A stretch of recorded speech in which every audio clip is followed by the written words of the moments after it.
Greetings and welcome to I'm Powered by Love TV. This is your Soul Scopes. I am Demi, and I want to thank all you beautiful humans for tuning in, and to all of my friends, welcome back. For those who are tuning in for the first time, this is an Akashic record reading. It's a channeled reading with your zodiac sign, and this is going to be for Sagittarius Decan 1, whose birthdays are from November 22nd through November 23rd to December 1st. November 22nd to December 1st. Got it. You know when your birthday is, girl. Hey, don't forget to please, if this resonates with you, go ahead, like, subscribe, share, comments, because we love those comments, and lets us know that these are resonating with you.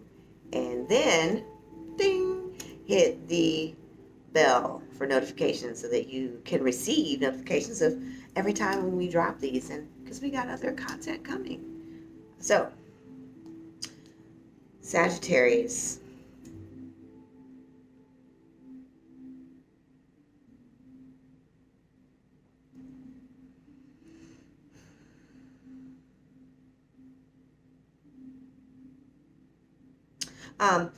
So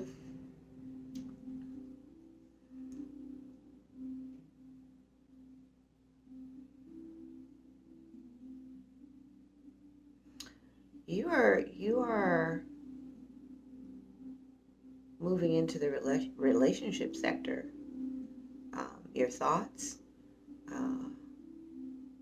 Some of you have new love and are moving in a whirlwind romance, and you're trying to make the adjustments of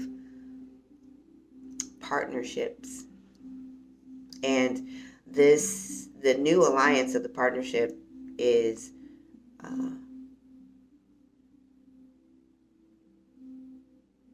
bringing about a mixture of feelings.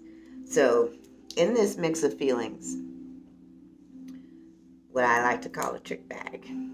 So I'm from the South. We got a lot of sayings. And yeah, I'm from the dirty, from the ATL. So we call it a trick bag.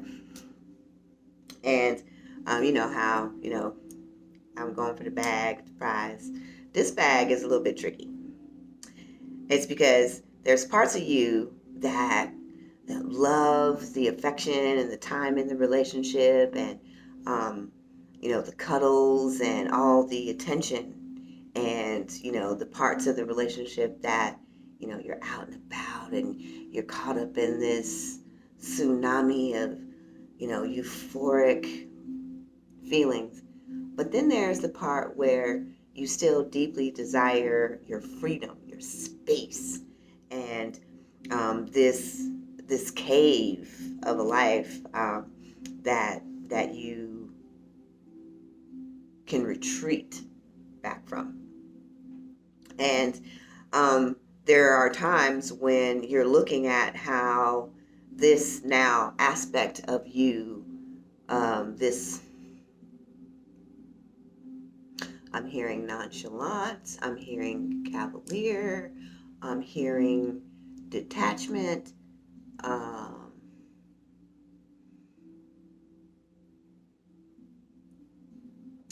lost it because I don't hear what the other one is. It was for. So the nonchalant, the detachment, that cavalier way in which you shift through relationships, you're starting to look at this place within you. And this trick bag is filled with those things. And there's parts of you that really want it, and you want to be caught up, but you also don't want to be tied and bound to the relationship. So there's parts of you that are experiencing this tug of war inside, this conflict. And now you're looking at how this conflict is playing into your relationships. There it is. Boom. Take it or leave it. You have this I can take it or leave it. It doesn't really matter to me. I can care less. I'm all good. I'm straight. And so you have this veneer about you. And so it's off-putting to your partner. And you're starting to realize, because they have been mentioning this to you, that they want more, and then there's pushback, because that part of you that's afraid to go deeper into a commitment it comes out the trick bag. But then you're gushy and you're like, oh my God, I just love you so much. And then you get all into the relationship, and then as soon as there's a mention of seriousness, next level, you're like, whoa. And you do this in every aspect of your life, and now you're looking at it because it's a trick bag. You're starting to see that your partner is now pulling back, because this person's like, I really want to be with you. Don't you want a committed relationship just like I do? And these conversations now are starting to make you look at the totality of how you greet relationship life, family relationships, friendships, your peers and coworkers, and the intimate side. And so this trick bag is now asking you to look at why you do that. And you're trying to figure out, well, why do I do that? Where is that coming from inside me? Girl, I'm trying to figure it out. That's what this reading is about. So you're looking at some fears of rejection and abandonment.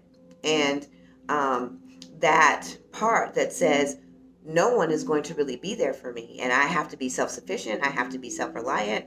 I have to provide for myself, because I don't want to count on anybody. And that pride is a false fear showing its head, because it's given you over time this veneer of, I got it all together, I got it all under control, I don't want to ask for help, I don't want to be deeply committed, and I don't want to be indebted to anyone. I need to be able to fly solo. So in your mind, you've attributed this to freedom and needing my space. But really what it is a fear that you have, that people are not going to be there, and if they're going to leave you at a time of need. So you better be able to fend for yourself. So we're going to go into the reading, because this part is where the healing is about to begin this month. And you're going to see this aspect in your life. It's already started. You've already been hearing this. You've already become aware of it. And until you really start digging deeper into the fears and looking at how you can let it go, you're going to be seeing a myriad of different ways this is affecting you in life. And it's going to force you to either connect deeper and let it go. But you're going to see this aspect. It's already been happening all month, since the harvest moon at the top of the month, all the way to the end of the year. And this aspect, because you are starting to celebrate, the joy of a complete life, but you are seeing that it's not as complete as you would deeply like it to be. You want these deeper connections, and you want to bring people into your world, but you keep them right at arm's length.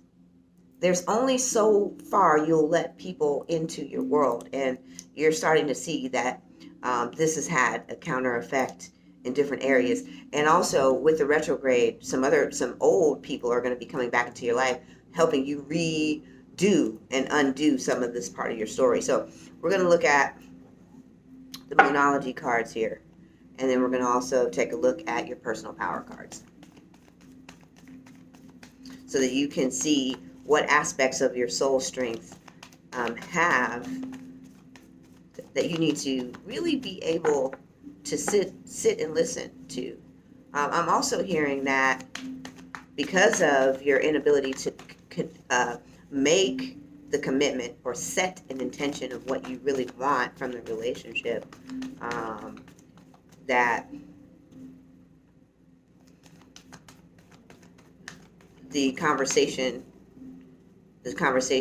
is going to be taking place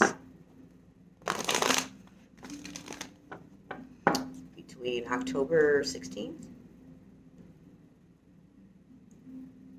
which is when this reading is, by the way, and the 25th. It's going to be uncomfortable. So, and it's going to force you, that is going to be the beginning of the fears. The other party in this relationship wants to go further, and they've been confused, and they've been kind of withdrawn and looking kind of sideways at you. And now because they really want to be with you, they're going to come forward and say, hey, what's going on here?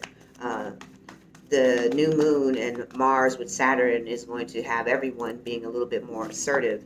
So they're going to want to know, where are you at in this? You know, this is feeling good to me, and somehow I'm not sure what you think. So you're going to be addressing that intention, because you haven't rightfully set one. Fiery climax approaches, and that is the climax. It's going to be extraordinarily emotional as you face your deepest fear of being abandoned, being left, and having no one there, and how you can address the fear of what you're doing, the behavior that has seeped into your life because of that. You've pushed everyone back, or everyone is at bay, and now this person wants to commit more deeply to you, and this is scary. Conclusions are within reach. This person has already begun making up their mind about where and how they want to proceed forward. You need to come to the same conclusions with the set intention. And if you really face your fears, a new romantic cycle will begin. So this is about letting go of your fears of being left, abandoned, rejected, because you are projecting out to the world this very cavalier, nonchalant, I could care less, it's, no big deal. You even present it that way to your friends. And they're like, oh my God, you guys have got a really great relationship. You're like, girl, this ain't it ain't all that, like, it ain't that deep to me. Oh, there you go. That's what you say. Mm-hmm. It just ain't that deep to me. When really it is. But you're afraid to even admit it to yourself. So you definitely want to admit it to your friends. And so we're going to go one more deeper to the personal card, a personal power aspect of how to listen to your soul to get the most out of this healing. Oh, there we go. We have a saying here, whatever pops out comes to show out. First card. Because someone is coming back that's going to help you relive this lesson so that you can undo this spear. And that really is the card. So that's community. That's how we learn. We learn through our relationships. We learn through the relationships that we have with others in life, and that's why this person is coming back. It's going to take community, a togetherness, because you won't definitely seek advice. Although you're seeking advice, that's why you're here, because you're looking for the answer to what's happening right now. But there's someone coming back into your life. That's why the community is there. Your soul is welcoming this invitation to relearning this lesson so that you can let this go. Let me give you another card, because this is your divine consciousness connection with the divine that wants you to have and embrace the fullness of life, the freedom. The freedom of true self-expression is being able to love unconditionally and have it all. So you don't have to create and push people away to have space. You can create not only space, but also have the sacredness of love and the enjoyment of passion and deeper intimacies with your life, and deeply engage more with the lives of others. So I want to thank you for tuning in, my friends, and this is to me and your soul scopes, and this is for Sagittarius Decan 1, and I'll see you back next time. Please don't forget, if this resonates with you, like, subscribe, share. Don't forget, ding, hit that notification button so that you get all future soul scopes and all the other great content coming forward from I Am Powered by Love TV. And I want to thank you, and I'll see you back next time. Oh, don't forget, free reading. Click that link below.